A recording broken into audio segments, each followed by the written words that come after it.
Next gen நேயர்களுக்கு நமஸ்காரம். அனைவருக்கும் தமிழ் புத்தாண்டு நல்வாழ்த்துக்கள். ஜெய் ஸ்ரீ மாத்ரே நமக. ஜெய் குருதத் ஜி குரு பிரசாதம். நமஸ்காரம். நான் கரூர்ல இருந்து வல்சலா பணிக்கர், பிரசன்ன ஜோதிடர். இன்னைக்கு நம்ம 2026ஆம் ஆண்டு தமிழ் புத்தாண்டு பலன்கள் சிம்ம ராசிக்கு எப்படி இருக்குன்னு பார்க்க போறோங்க. இது எப்போ பிறக்குது அப்படின்னா செவ்வாய்க்கிழமை 14/4/2026 செவ்வாய்க்கிழமை காலை 9:30 மணிக்கு சதய நட்சத்திரத்துல இந்த இந்த வருடம் பிறக்குது. இது உங்களுடைய ராசிக்கு பாத்தீங்கன்னா, அதாவது அஷ்டமத்து சனி கட்டாயம் எல்லாத்துக்கும் பாதிப்பு இருக்கும். ஆனா உங்களுக்கு ஜூன் மாசத்துக்கு அப்புறம் குரு 12ஆம் இடத்துல இருந்து அஷ்டமத்து ஸ்தானத்தை பாத்துறாரு, அதாவது சனியை பார்வையிடுறாரு. அப்போ சனியோடைய பாதிப்புகள் கட்டாயம் குறையும். அதனால அஷ்டமத்து சனியில இருந்து ஒரு வருடத்துக்கு குறைவான, அதாவது கெடுபலன்கள் அப்படிங்கிறது உங்களுக்கு இருக்காது. நன்மைகள் தான் இருக்கும், தீமைகள் எந்த விதத்துலயும் வராது. அதே மாதிரி கேது உங்களுடைய ராசியில இருக்காரு. அந்த ராசியில இருக்கனால நிறைய மாற்றங்கள் இருக்கு. அதே நேரத்துல மனநிலையில குழப்பம், இனம் புரியா பயம், இந்த மாதிரி விஷயங்கள் வரத்தான் செய்யும். அதுக்கு நான் ஆல்ரெடி வழிபாடுகள் சொல்லியிருக்கேன். இல்லைனாலும் பரவாயில்ல, இந்த வீடியோல உங்களுக்கு வழிபாடுகளை சொல்லிடுறேன். குரு 12ஆம் இடத்துக்கு வர்றாரு. 11 லாபஸ்தானம் 12ஆம் இடத்துக்கு வர்றாரு. 12ஆம் இடம் ஒரு சுப விரயங்கள் இருக்கு. அது இன்வெஸ்ட்மெண்ட்டாவும் இருக்கலாம், அல்லது நீங்க சொத்து வாங்கி போடக்கூடிய அமைப்புகளாகவும் இருக்கலாம். முக்கியமா நீங்க ஒரே ஒரு விஷயம், சிம்ம ராசிக்கு பெஸ்ட் பரிகாரம் அப்படின்னாலே பாசிட்டிவ் அப்ரிமேஷன்ஸை சொல்லி பார்த்துட்டே இருக்கணும். அதிகமா மெடிடேஷன் பண்ணுங்க. மனநிலை ரொம்ப குழப்பமாக இருக்கு அப்படின்னா எந்த ஒரு முடிவும் டக்கு டக்குன்னு எடுக்காம தள்ளி போட்டு எடுங்க. அல்லது உங்களுடைய நலம் விரும்பிகள், அதாவது உங்களுடைய வளர்ச்சிய பார்த்து சந்தோஷப்படுறாங்கல்ல, எந்தவித எதிர்பார்ப்புமே இல்லாம சந்தோஷப்படக்கூடிய நபர்கள் இருப்பாங்க இல்லையா, அவங்க கிட்ட டிஸ்கஸ் பண்ணி எடுங்க. உடனே டக்கு டக்குன்னு எடுத்தீங்க அப்படின்னா அது நீங்க நினைக்கிற மாதிரி கரெக்டான வேலை போகும் அப்படிங்கிறத சொல்ல முடியாது. ஏன்னா உங்களுடைய ராசியில கேது இருக்காரு. ஸோ இதெல்லாமே மனசுல வச்சுக்கிட்டு ஒவ்வொரு முடிவு எடுக்கும் போதும் சரி, கவனமாவும் நீங்க பொறுமையாவும் ஹேண்டில் பண்ணீங்கனாலே இந்த வருடம் உங்களுக்கு ரொம்ப பெரிய லெவல்ல சக்சஸ் கிடைச்சிரும். பொதுவா உங்க ராசிக்கு காசு பணம் வரும், தொழில் ரீதியா நிறைய அமைப்புகள் இருக்கு, நல்ல அமைப்புகள் இருக்கு. வளர்ச்சி அப்படிங்கிறது உறுதி செய்யப்பட்ட வருடமா தான் இது உங்களுக்கு இருக்குது. ஏன் அப்படின்னா சிம்ம ராசியை பொறுத்த வரைக்கும் நீங்க பங்க்சுவாலிட்டி ரொம்ப கீப் அப் பண்ணக்கூடியவங்களா இருப்பீங்க. ஒரு டைம் அப்படின்னா அந்த டைம் டு டைம் நம்ம இது பண்ணணும். ஒரு ஒர்க் அப்படின்னா ஒரு டார்கெட் வச்சுக்குவீங்க. ஸோ அதனால மிகப்பெரிய லெவல்ல உங்களுக்கு கீழே போக மாட்டீங்க, மேலதான் போவீங்க. சக்சஸா தான் இருக்கும். அதனால நீங்க கவலைப்படாதீங்க. பிசினஸை பொறுத்த வரைக்கும் உங்களுக்கு இந்த தொழில் ரீதியா நல்ல மாற்றங்கள் இருக்கா அப்படின்னா குரு 12ஆம் இடத்துல 6ஆம் இடத்தை பாக்குறாரு. அது போக அஷ்டமஸ்தானத்தையும் பாத்துறாரு, 4ஆம் இடத்தையும் பாக்குறாருங்க. இதெல்லாம் என்னன்னா பிசினஸ நல்ல வளர்ச்சி, நீங்க செய்யக்கூடிய தொழில நல்ல வளர்ச்சி அடையறதுக்கு உண்டான அமைப்பு தான். குரு 12ல மறைஞ்சிட்டாரே அப்படிங்கிற கவலை எல்லாம் வேண்டாம். என்ன அப்படின்னா பிசினஸ் நீங்க போகும்போது ஒரு விஷயத்துக்கு ஒரு ப்ராஜெக்ட் எடுத்துட்டு போறீங்க, இல்ல வேற ஏதாவது ஒரு கஸ்டமர்கிட்ட நீங்க கொண்டு போறீங்க அப்படின்னாலும் பொறுமையை ஹேண்டில் பண்ணணும். அவ்வளவுதான். குரு மறையும் போது கொஞ்சம் அந்த நிதான தன்மையை இழக்கிற மாதிரி கொண்டு வந்துரும். ஏன் அப்படின்னா உங்களுடைய ராசியில கேது இருக்காருங்க. இந்த கேது இருக்கும்போது என்ன அப்படின்னா நிதானத்தை இழக்கிற மாதிரி அமைப்புகள் நிறைய கொடுத்துருவாரு. பொதுவாவே பாத்தீங்கன்னா சந்திரன் மேல ராகு கேதுக்கள் போறது அவ்வளவு நல்ல பலன் கிடையாது. இருந்தாலும் நீங்க இவ்வளவு தூரம் சமாளிச்சு வந்திருக்கீங்க. இன்னும் ஒரு 6 மாத காலகட்டம் தான். அதுக்கப்புறம் உங்களுடைய ராசியில இருந்து கேது போயிடுவாரு. அதுக்கப்புறம் நல்லது.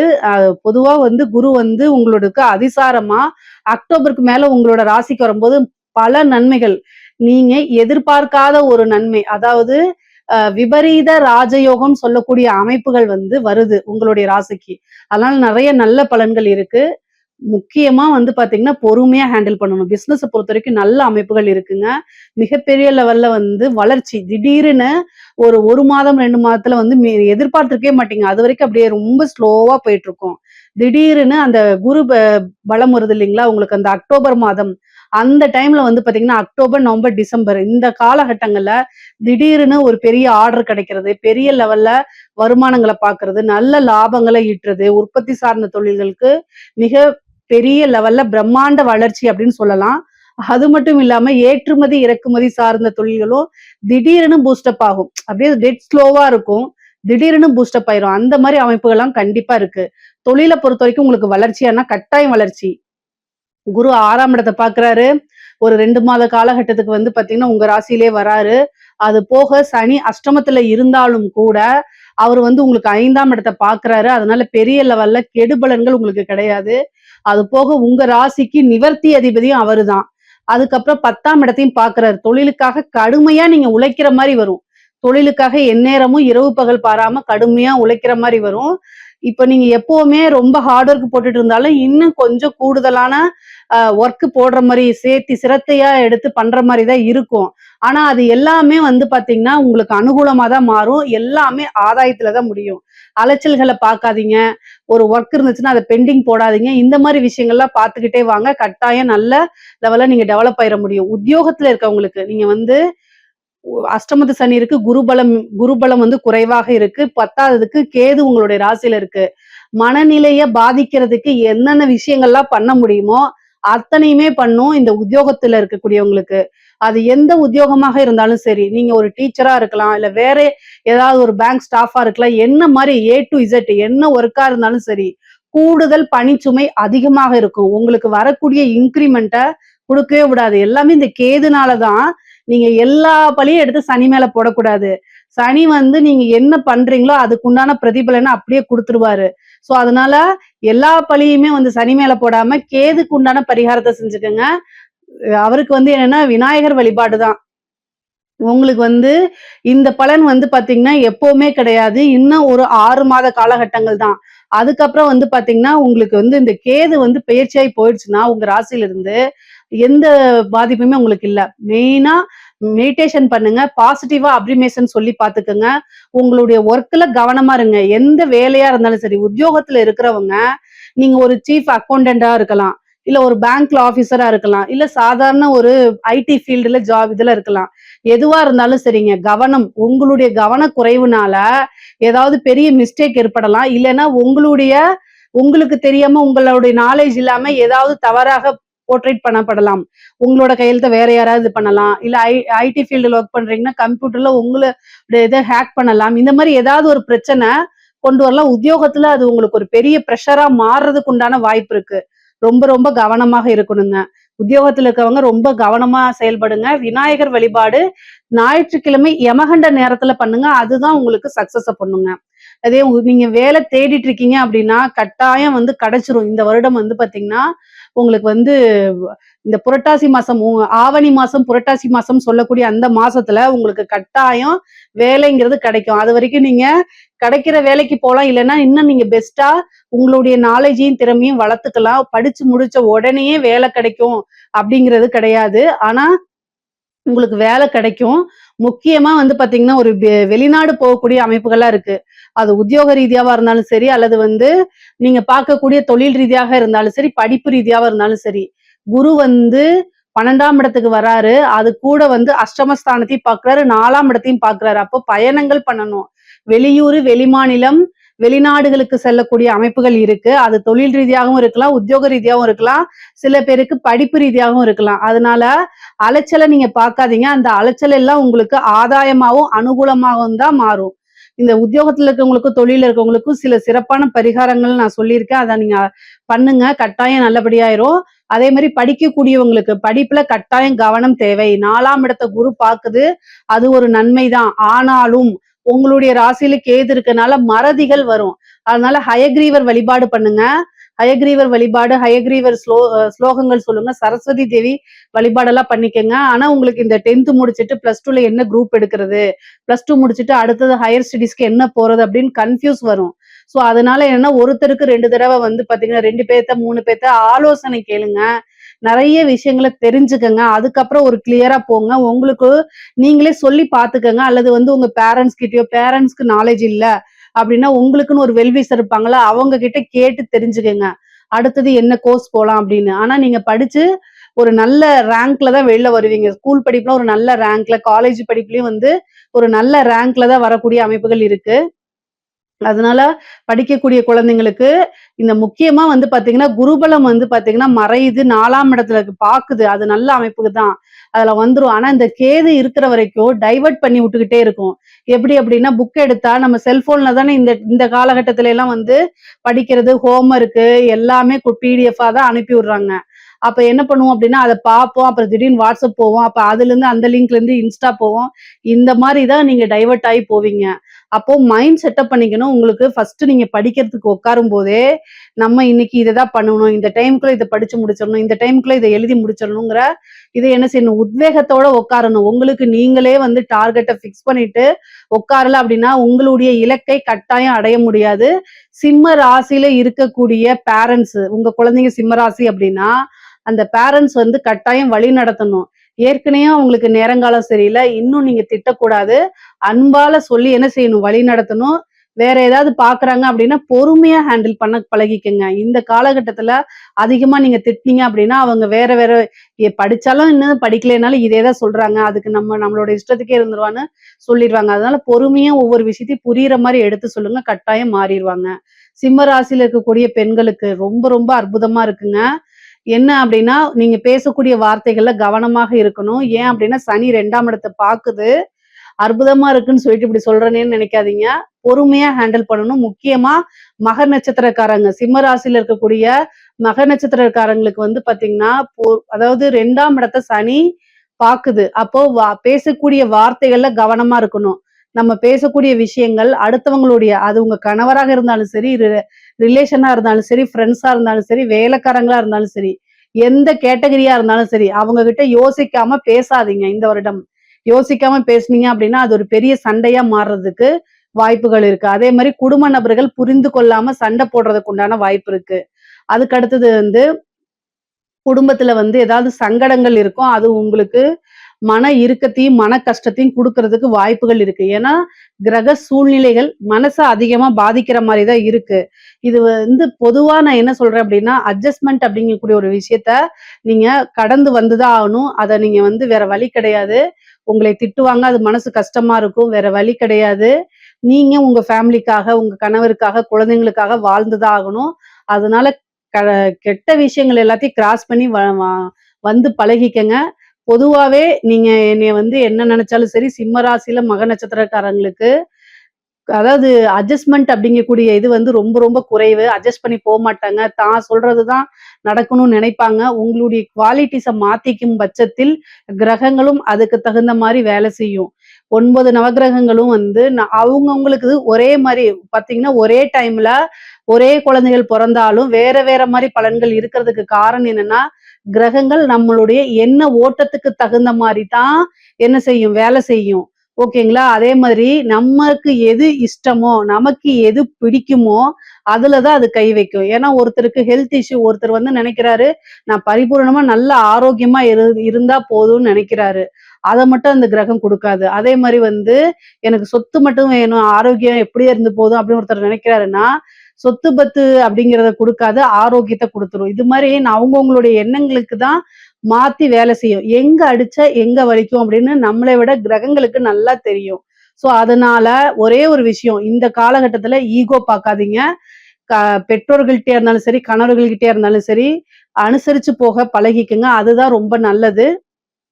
நீங்க வாழ்க்கையில கஷ்டப்படுறது எல்லாமே உங்களுடைய உறவுகளுக்காக அப்படிங்கிறத மனசுல ஏத்திக்கிட்டு நீங்க அத செயல்பட்டாலே போதுமானது. அதே மாரி வீடு கட்டக்கூடிய யோகம் இருக்கு. பொதுவா சிம்ம ராசிக்கு குரு வந்து 12ஆம் இடத்து சுப விரயம் இருக்கா? அப்போ வந்து குரு வந்து பாத்தீங்கன்னா 4ஆம் இடத்த பாக்குது. அது போக வந்து சனியோடைய பார்வை 4ஆம் வீட்டுக்கு இல்ல. அதுதான் ரொம்ப நல்லது. அதனால வந்து என்னன்னா, 4ஆம் வீடு அப்படிங்கிறது வண்டி, வாகனம் இதெல்லாம் இருக்குது. அப்போ வண்டி, வாகனம் வாங்கக்கூடியது. கார் வச்சிருந்தீங்கன்னா லக்ஸுரி கார் வாங்கலாம். அதே மாரி வீடு வாங்குறது, அல்லது லேண்ட் வாங்கி போடுறது, ஏற்கனவே வாங்கி வச்ச லேண்டுல வீடு கட்டுறது, இந்த மாரி அமைப்புகள் உறுதியாக இருக்கு. அதே மாதிரி வந்து அஷ்டமஸ்தானத்துல சனி இருக்கனால பெண்களாக இருந்தால் மாங்கல்ய ஸ்தானம் அப்படின்னு அர்த்தம். 8ஆம் இடம்ங்கிறது பெண்களுக்கு மாங்கல்ய ஸ்தானம். சோ அதனால மாங்கல்ய ஸ்தானத்தை கணவருடைய தேக ஆரோக்கியத்துல கவனமாக இருங்க. ஹஸ்பண்டுக்கு ஏதாவது ஒரு பிரச்சனை அப்படின்னா உடனடியா மருத்துவரை ஆலோசிச்சுட்டு அதுக்குண்டான ட்ரீட்மெண்ட்டுக்கு போயிருங்க. இல்ல அப்படின்னா ரொம்ப பெரிய செலவா முடியும். இல்லைன்னா ஒரு சர்ஜரி முடியும். இந்த மாதிரி அமைப்புகள் இருக்கு. அதனால ஒரு கூடுதல் கவனம் தேவைங்க. சிம்ம ராசியில இருக்கவங்களுக்கு வந்து பாத்தீங்கன்னா உயில் சொத்துக்கள் வரதுக்கு உண்டான அமைப்புகள் இருக்கு. ஆணாக இருந்தாலும் சரி, பெண்ணாக இருந்தாலும் சரி, உயில் சொத்துக்கள் அஷ்டமம் அப்படிங்கும்போது ஒரு உயில் சொத்து, அதே மாதிரி வாரிசு இல்லாத சொத்துக்கள்லாம் வரதுக்கு உண்டான அமைப்பு இருக்கு. அம் ஏதாவது உங்களுடைய ரிலேஷன்ஸ்லயே யாராவது வாரிசு இல்லாம இருப்பாங்க. அதுக்கு நீங்க தான் வாரிசா இருப்பீங்க. சோ அந்த சொத்து உங்களுக்கு வரதுக்கு உண்டான அமைப்பு இருக்கு. அதே மாதிரி பூர்வீகத்துல வில்லங்கமா இருக்கும் பாத்தீங்களா? ஒரு சொத்து இருக்கும். அதுல வில்லங்கங்க இருக்கும். ஆனா அது பூர்வீக சொத்தா உங்களுக்கு இருக்கும். அந்த மாதிரி கேஸ் போயிட்டு இருக்கும் இல்லையா, அந்த மாதிரி விஷயங்களுக்குலாம் உங்களுக்கு சக்சஸ் ஆகிறதுக்கு வாய்ப்புகள் இருக்கு. திடீர்னு எதிர்பாராத ஒரு வகையில வந்து பாத்தீங்கன்னா உங்களுக்கு திடீர்னு அமௌண்ட் வரும். அதாவது கெட்டவன் கிட்டிடில் கிட்டிடும் ராஜயோகம் சொல்லுவாங்க.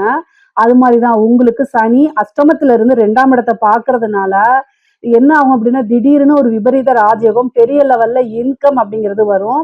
பொதுவா சிம்மராசியில ஆணாக இருந்தாலும் சரி பெண்ணாக இருந்தாலும் சரி நீங்க வந்து ஒரு கமிட்மெண்ட் அப்படின்னு கொடுக்காதீங்க. இந்த கமிட்மெண்ட் அப்படிங்கிறது கொடுத்தீங்க அப்படின்னா என்ன ஆகும் அப்படின்னா அந்த டைமுக்கு கொடுக்க முடியாம போயிடும். நீங்க பிசினஸ்க்காகவோ இல்ல வேற ஏதாவது ஒரு ரொட்டேஷனுக்காக அமௌண்ட்னு வாங்கியிருப்பீங்க. ஆனா அந்த பணத்தை கொடுக்க முடியாம போயிருங்க. அதனால டேட்டுன்னு சொல்லாதீங்க. நீங்க உடனே சொல்லுவீங்க ஒரு பிசினஸுக்கு கடன் கேட்டாலே இந்த டைம்ல நான் கொடுக்குறேன்னு சொன்னாதான் எனக்கு அமௌண்ட்டே கொடுக்குறாங்க அப்படின்னா இந்த மாதிரி கொடுத்துறேன், ஒரு வாரத்துல கொடுத்துறேன், 10 நாள் அந்த மாதிரி ஒரு ஒரு டேட்டை மட்டும் மென்ஷன் பண்ணாம அப்படி சொல்லுங்க. அப்பதான் வந்து நீங்க ரொட்டேஷனுக்கு உங்களுக்கு கரெக்டா இருக்கும். இல்ல அப்படின்னா சனி வந்து 2ஆம் இடத்தை பார்க்கறனால நம்ம வாக்கு கொடுக்கும்போது அந்த வாக்கை காப்பாத்த கூடாது அப்படிங்கிறதுக்காக நிறைய விஷயத்த பண்ணுவாரு. சோ இதெல்லாம் தான் கெட்ட பேரு அவ பேருகளை சந்திக்கிற மாதிரி இருக்கும். தேவையில்லாத அவமானங்களை சந்திக்கிற மாதிரி இருக்கும். தொழில வந்து ஒரு தடை ஒரு தாமதம் உறுதியாக உண்டு. ஆனா அதுல டெவலப் ஆயிருவீங்க, சக்சஸ் பண்ணிருவீங்க. அதே மாதிரி வண்டி வாகனங்கள்ல போகும்போது ரொம்ப கூடுதலான கவனம் தேவை. உங்களுக்கு வந்து திடீர்னு புத்திர பாக்கியம் வர்றதுக்கு உண்டான அமைப்புகள் இருக்கு. ஏன்னா சனியோடைய பார்வை 5ஆம் இடத்துக்கு இருக்கு. ரொம்ப நாளா குழந்தை இல்ல அப்படின்னா இந்த டைம்ல கட்டாயம் நீங்க ட்ரை பண்ணுங்க. இந்த வருடம் புத்திர பாக்கியம் இருக்கு. அது போக உங்களுடைய ராசியிலேயே கேது இருக்கனால இந்த செயற்கை முறை கருத்தரிப்பு குழந்தைகள் இதுக்கெல்லாம் வந்து பாத்தீங்கன்னா புத்திர பாக்கியம் ஈஸியா கிடைச்சிரும். குலதெய்வ வழிபாடு பண்ணுங்க. முக்கியமா வந்து பாத்தீங்கன்னா இந்த புரட்டாசி மாசம் பங்குனி மாசம் இந்த காலகட்டங்கள்ல அது கூட வைகாசி மாசம் இந்த காலகட்டங்கள் எல்லாம் வந்து குலதெய்வ வழிபாடு பண்ணீங்கன்னா உங்களுக்கு திடீர்னு ஒரு அதிர்ஷ்டம் கிடைக்கும். எந்த கஷ்டங்களா இருந்தாலும் சரி அதை தாங்கிட்டு அடுத்த லெவலுக்கு போறதுக்கு சக்தி கிடைக்கும். நமக்கு எதுவா இருந்தாலும் சரி ஃபர்ஸ்ட் எனர்ஜி தான் வேணும். அதே மாதிரி உங்களுடைய ராசிக்கு அஷ்டமத்துல சனி இருக்கனால ஹெல்த்தை கட்டாயம் பார்த்துக்கணும். நல்லா இருப்பீங்க, திடீர்னு முட்டு வலி எலும்பு வலி இந்த மாதிரிலாம் சொல்லுவீங்க. மூட்டுக்கு மூட்டு வலிக்கும் பாத்தீங்களா, அந்த மாதிரி வலி வரத்துக்கோ அல்லது வந்து உங்களுடைய பிளட்ல வந்து பாத்தீங்கன்னா ஹெச்பி லெவல் ரொம்ப லோவாயிடும். எதிர்ப்பு சக்தி நோய் எதிர்ப்பு சக்தியே இருக்காது. அந்த மாதிரி கொடுத்துரும். ஏன் அப்படின்னா ஆல்ரெடி உங்களுடைய ராசியில கேது இருக்காருல்ல, 7ல ராகு இருக்குது. நீங்களே டென்ஷனா இருப்பீங்க, டிப்ரெஷனா இருப்பீங்க. ஆப்போசிட்ல வரவங்களும் உங்க ஃப்ரெண்ட்ஸா இருக்கலாம், அது வேற யாராவது இருக்கலாம், ஹஸ்பண்டா இருக்கலாம், ஒய்ஃபா இருக்கலாம். அவங்களும் வந்து 10க்கு டென்ஷனை ஏற்படுத்தி விடுறதுனால மூளை அதிகமா செயல்படுறதுனாலே என்ன ஆகும் அப்படின்னா உங்களுக்கு ரொம்ப டயர்ட் ஆயிரும். அந்த டயர்டுல சரியான உணவு பழக்கங்கள் எடுக்க முடியாம போயிடும். இதனாலேயே உடல்நிலை பாதிப்பா இருக்கும். சோ நீங்க என்னன்னா பிசினஸ் வேற, நம்மளுடைய ஆக்டிவ் வேற, ஒர்க் வேற, இது மாதிரி தனித்தனியா பிரிச்சு வச்சுட்டு நம்மளுடைய ஹெல்த் நமக்கு ரொம்ப முக்கியம். சுவர் இருந்தா தான் சித்திரம் வரைய முடியும் அப்படிங்கிற ஒரு கான்செப்ட மனசுல ஆழமா பதிய வச்சுட்டு நீங்க நடந்துகிட்டீங்கன்னா உங்களுக்கு மருத்துவ செலவே இல்ல. குரு 12ல வந்து மருத்துவ செலவையும் கொடுப்பாரு. சுப விரயமா பண்ணிட்டீங்கன்னா மருத்துவ செலவு இல்ல. பொதுவாவே வந்து பாத்தீங்கன்னா இந்த திருமணத்தை பொறுத்த வரைக்கும் உங்களுக்கு திருமணம் இந்த வருடம் வந்து திருமணம் இருக்கானா 7ல ராகு மட்டும்தான் இருக்குது. அதுக்கு குருவோடைய பார்வை கிடையாது. இந்த ஜூன் மாசம் வரைக்கும் தான் குரு பார்வை இருக்கு. அதுக்கப்புறம் வந்து அக்டோபர் அந்த ஒரு மாதம் இருக்கு. இதுக்கு இடையில வந்து பெருசா குருபலம் கிடையாது. சனியும் அஷ்டமத்துல இருக்கனால உங்களுடைய ஜாதகத்துல 7ஆம் அதிபதியோடைய திசா புத்திகள் இந்த மாதிரி இருக்குது அப்படின்னா நீங்க தாராளமா மேரேஜ் பண்ணிக்கலாம். அப்படி இல்ல அப்படின்னா நீங்க இந்த அக்டோபர் மாத காலகட்டம் இருக்குல்ல, ஆவணி மாதம் அந்த புரட்டாசி மாசம் சொல்லக்கூடிய அந்த இந்த டிசம்பர் வரைக்கும் ஐப்பசி வரைக்கும் வந்து பாத்தீங்கன்னா அந்த குருபலம்ங்கிறது 1.5 மாசத்துக்கு இருக்கு. அதுக்கப்புறம் கிடையாது. அந்த டைம்ல நீங்க மேரேஜ் எடுத்துக்கலாம். குருபலம் இருக்கும்போது பண்ணா நல்ல சுபிக்ஷமான வாழ்க்கை அமையும். அதுக்காகத்தான் திருமணம் அப்படிங்கும்போது குருபலம் இருக்கா அப்படிங்கிறத பாக்குறோம். கலைத்துறை சார்ந்தவங்களுக்கு இந்த சிம்மராசியில இருக்கக்கூடியவங்கள கலைத்துறை சார்ந்தவங்களுக்கு நல்ல பப்ளிசிட்டி கிடைக்கும். அது நெகட்டிவோ பாசிட்டிவோ ரொம்ப நல்ல அமைப்புகள் இருக்கு. மிகப்பெரிய லெவல்ல யோகம் இருக்கு. கரெக்டா நீங்க யூஸ் பண்ணிக்கங்க. நல்ல அமைப்புகள் இருக்கு. கரெக்டா நீங்க யூஸ் பண்ணிட்டீங்கன்னா மிகப்பெரிய லெவல்ல வந்துடலாம். நெகட்டிவா போர்ட்ரேட் ஆனாலும் சரி, பாசிட்டிவா போர்ட்ரேட் ஆனாலும் சரி, நீங்க வந்து நீங்க போய் மக்கள் கிட்ட ரீச் ஆகணும் அப்படிங்கிற ஒரு விஷயத்த மட்டும் நீங்க உங்களுடைய இதுல மைண்ட்ல இருந்துச்சு அப்படின்னா ஈஸியா ரீச் ஆயிருவீங்க. ஏன்னா உங்களுடைய சூழ்நிலைகள் வந்து இப்ப கேதுதான் உங்களுடைய ராசியில இருக்காரு. கேதுதான் கலைக்கே அதிபதியா இருக்காரு. அதனால உங்களுக்கு நல்ல அமைப்புகள் இருக்கு. காசு பணம் சம்பாதிக்கக்கூடிய அமைப்புகள் இருக்கு. வரக்கூடிய வாய்ப்புகளை யூஸ் பண்ணிக்கங்க. வெளிநாடுகளுக்கு செல்லக்கூடிய அமைப்புகள்லாம் இருக்கு. இதை கரெக்டா யூஸ் பண்ணிட்டீங்க அப்படின்னா மிகப்பெரிய லெவல்ல பணம் சம்பாதிச்சிடலாம். வாய்ப்புகள் வரும். திடீர்னு விருதுகள் இதெல்லாம் கிடைக்கும். சிம்ம ராசியில இருக்கக்கூடிய அரசு அதிகாரிகளை பொறுத்த வரைக்கும் அரசாங்க துறையில இருக்கவங்களுக்கு எல்லாம் எப்படி இருக்கு அப்படின்னா, அஷ்டமத்து சனி உங்க ராசியில கேது, குரு 12ல. இது எல்லாமே எதை சொல்ல வருது அப்படின்னா, உயர் அதிகாரிகளுடைய அழுத்தங்களுக்கு ஆளாகிற மாதிரி வரும். அதே நேரத்துல கையெழுத்து போடுறீங்க அப்படின்னா, படிச்சு பார்க்காம எந்த ஒரு விஷயத்துல கையெழுத்து போடாதீங்க. ஏன் கையெழுத்து போடுறோம், இதோடைய பின்விளைவு என்ன வரும் அப்படிங்கிறது உங்க மனசுக்கே தெரியும் இல்லையா? இதனால நமக்கு ஃபியூச்சர்ல பிரச்சனைகள் வரும். இந்த மாதிரி விஷயங்கள கவனமா இருக்கணும். உயர் அதிகாரிகள் சொல்றாங்கன்ட்டு நீங்க போய் லஞ்சம் வாங்குனீங்கன்னா கட்டாயம் மாட்டிக்குவாங்க. அதுக்கப்புறம் யாரு இந்த விஷயத்த சொன்னாங்களோ அவங்க நான் இல்லப்பான்னு போயிருவாங்க. நீங்க மாட்டிக்குவீங்க. லஞ்ச லாவண்யங்கள்ல ஈடுபடாதீங்க தயவு செய்து. ஆனா திடீர்னு ஒரு விபரீத ராஜயோகம் இருக்கு. அஷ்டமத்து சனி எல்லா விஷயங்களும் செய்யாது. இந்த ராகு கேது பேசி டிசம்பருக்கு அப்புறம் குரு வந்து உங்களுடைய இதுக்கு வரும்போது 4ஆம் இடத்த பார்ப்பாரு. 12ஆம் இடத்துல இருந்து 4ஆம் இடத்த பார்ப்பாரு. திடீர்னு ஒரு ப்ரமோஷன், ஒரு உயர் பதவி கிடைக்கும். ஆனா ஒரு அழுத்தங்களும் வரும். அதனால 2யும் ஹேண்டில் பண்ணிக்கங்க. ஓ நீங்க வந்து வாய் வழியா அதாவது உயர் அதிகாரிகள் ஏதாவது வாய் வழியா சொல்றாங்க அப்படின்னா, ரிட்டர்ன் ஆர்டர் இல்லாம எதையும் நீங்க செய்யக்கூடாது. இல்ல அப்படின்னா, அது உங்களுக்கு பின்னாடி பிரச்சனை வரும். எவிடன்ஸ் தான் எப்பவுமே நாளைக்கு கோர்ட்டு கேஸ்ன்னு போம்போது பேசுமே தவிர, அவங்க வாய் வழியா சொன்னாங்க அப்படின்னா, அதுக்கு எதுவுமே இருக்காது. அதனால ரொம்ப கவனத்தோட செயல்படுங்க. முடியல அப்படின்னா, உயர் அதிகாரிகள் சொல்றாங்க, வேற வழியே இல்ல அப்படின்னு ரொம்ப பிரஷரா இருந்துச்சுன்னா, நெஞ்ச பிடிச்சிட்டு போய் படுத்துருங்க. இதுதான் உங்க வேலைய காப்பாத்திக்கிறதுக்கு ஒரே வழி. இத தாண்டி வேற வழி கிடையாது. உங்க வேலைய காப்பாத்திக்கணும்னா இந்த மாரி சில விஷயங்கள் நான் அப்படி ஒரு ஜெனரலா சொல்றேன். பட் ஆனா உங்களுக்கு அந்த சிச்சுவேஷன எப்படி ஹேண்டில் பண்றது, சாதுரியமா ஹேண்டில் பண்றதுன்னு தெரியும். அதுக்கு தகுந்த மாரி தயவு செய்து பண்ணிக்கங்க.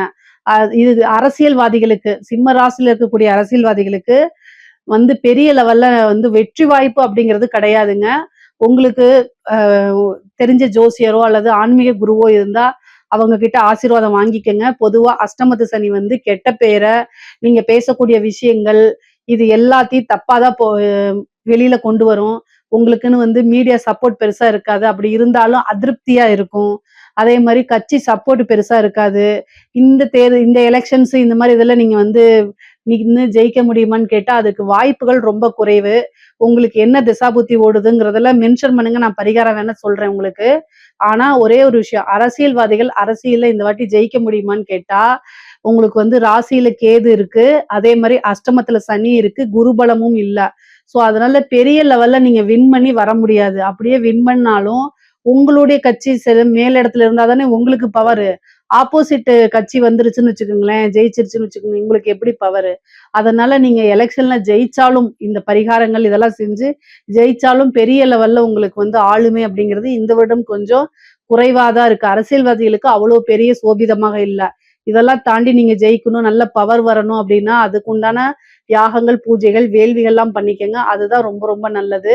பொதுவாவே சிம்ம ராசிக்கு வந்து காசு, பணம் அப்படிங்கக்கூடிய ஒரு விஷயம் வந்து பொருளாதாரம் அப்படிங்கிறது நல்லா இருக்கு. உடல்நிலையில கொஞ்சம் பிரச்சனைகள் இருக்குங்க.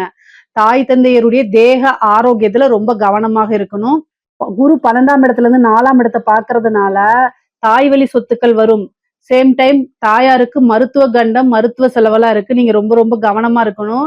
எதுக்காக இத சொல்றேன் அப்படின்னா, சந்திரன் மேல கேது, குரு 4ஆம் இடத்த பாக்குது.